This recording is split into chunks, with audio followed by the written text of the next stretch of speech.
குரு பிரம்மா குரு விஷ்ணு குரு தேவோ மகேஸ்வரக குரு சாட்சாத் பரபிரம்மா தஸ்மை ஸ்ரீ குருவே நமக. கடவுள் அருள் டிவி யூடியூப் சேனல் நேயர்களுக்கு யோக பிருந்தாவின் வணக்கங்கள். வெண்கடுகு பத்தி பார்க்கலாம். இந்த வெண்கடுகு சாமானியமான பொருளா அப்படின்னு கேட்டா இல்ல, அது சாமானிய பொருள் அல்ல.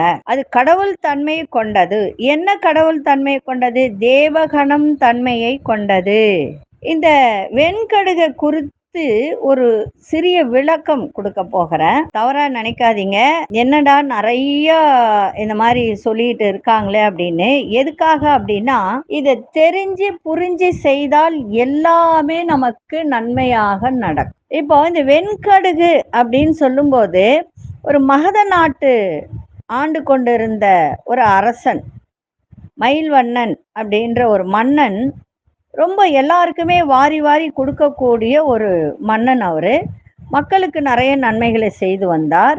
அப்போ அவருடைய புகழ் உலகமெங்கும் பரவி வரும்போது, அவர்கள் மீது பொறாமை கொண்ட விரோதிகள் அவருக்கு தீய ஏவல்களை ஏவி விட்டார்களாம். அதனால நாளடைவில் அவருக்கு என்ன ஆச்சு அப்படின்னு சொன்னா, சரிவர யோசனை செய்ய முடியாமல், குடும்பத்திலும் அமைதி இல்லாமல், நாட்டிலும் நிறைய கஷ்டங்களும், எப்படியெல்லாம் அமைதி குலைந்து இருந்த இந்த தருணத்துல அவர் என்ன செய்கிறார், ஏன் இப்படி இருக்கு அப்படின்னு சொல்லிட்டு அவருடைய ராஜகுருவை அழைக்கிறார்.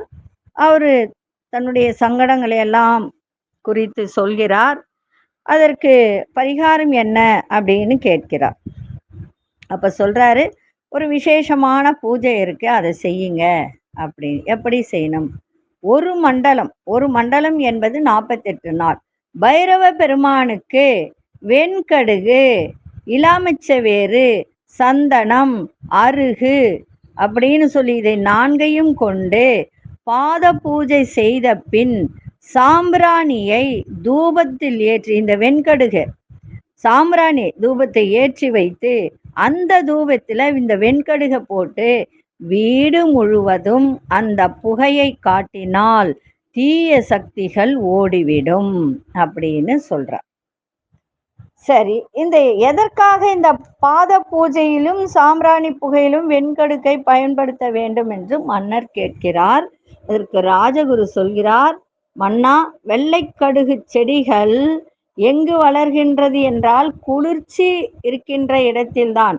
அதாவது இமயமலையை சுற்றி காவல் புரியும் பைரவரின் தேவகணங்கள் இது. அதனால தான் இந்த அதிகம் இமயமலை அடிவாரங்களில் காணப்படுகிறது அப்படின்னு சொல்றாரு. இந்த பிரபஞ்சத்தின் அனைத்து தீய சக்திகளையும் அடக்கி ஒடுக்கி வைத்துள்ளவர் யார் என்றால் பைரவர் தான். அதனால இந்த வெண்கடுகு உள்ள இடத்தில் தீய சக்திகள் இருக்கவே முடியாது. அதனால புகையாக மாறும்போது அதன் உள்ளே உள்ள தேவ கணங்கள் தீய ஆவிகளை அடித்து துருத்தும்.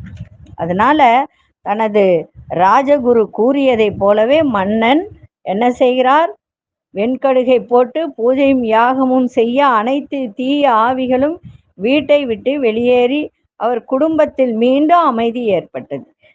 அதனால இந்த தேய்பிறை வருகின்ற நாள்ல, அஷ்டமி வருது இல்லையா, அந்த நாள்ல என்ன செய்யணும்னா, இந்த கடுகெல்லாம் வாங்கிட்டு போயிட்டு அந்த பைரவர் பாதத்துல வச்சு எடுத்துட்டு வீட்டுல 48 நாள் தூபங்கள் போடுங்கள்.